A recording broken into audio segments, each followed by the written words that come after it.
इन्ना लिल्लाहि व इन्ना इलैहि राजिऊन। रुकने कौमी assembly anchor host doctor Ahmed Liaquat Hussain अब हम में नहीं रहे। डॉक्टर अहमद लियाकत हुसैन इंतकाल कर गए हैं।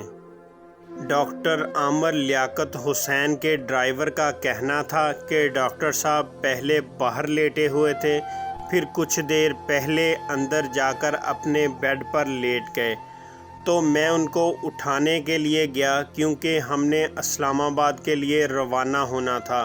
तो जब गया तो वो बेड पर बेहोश पड़े थे, तो हमने उनको हिलाया, वो नहीं बोले, कोई रिस्पॉन्स नहीं दिया उन्होंने। फिर आसपास के लोग भी इकट्ठे हो गए और हमने उनके चेहरे पर पानी भी फेंका, मगर उन्होंने कोई रिस्पॉन्स नहीं दिया, वो बिल्कुल बेहोश पड़े थे।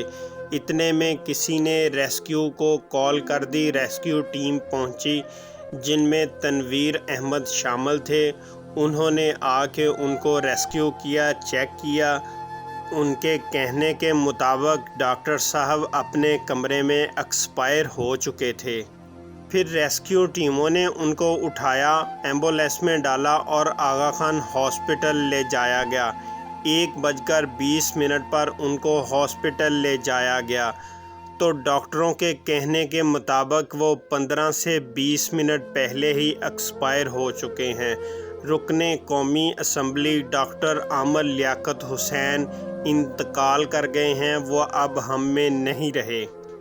पुलिस अफसरान और फोरेंसिक लैब की टीमें डॉक्टर अहमद लियाकत हुसैन के घर पर मौजूद हैं, मगर अभी तक मौत की असल वजह सामने नहीं आई।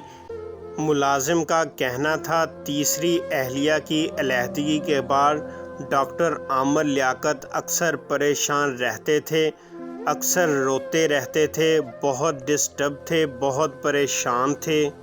पुलिस अफसरान का कहना है कि डॉक्टर अहमद लियाकत हुसैन की डेड बॉडी को जनाह हॉस्पिटल मुंतकिल कर दिया गया है। वहां पर 3 रुकनी डॉक्टर की टीम तश्कील दे दी गई है। पुलिस अफसरान का कहना है कि पोस्टमार्टम रिपोर्ट के बाद ही पता चल सकेगा कि उनकी मौत कैसे हुई। ताहम उनके जिस्म पर कोई निशान नहीं थे, वो अपने बेड पर लेटे हुए थे। रेस्क्यू टीम का कहना है कि जब हम पहुंचे तो वो अपने बेड पर एक्सपायर थे। इन्ना लिल्लाहि व इन्ना इलैहि राजिऊन।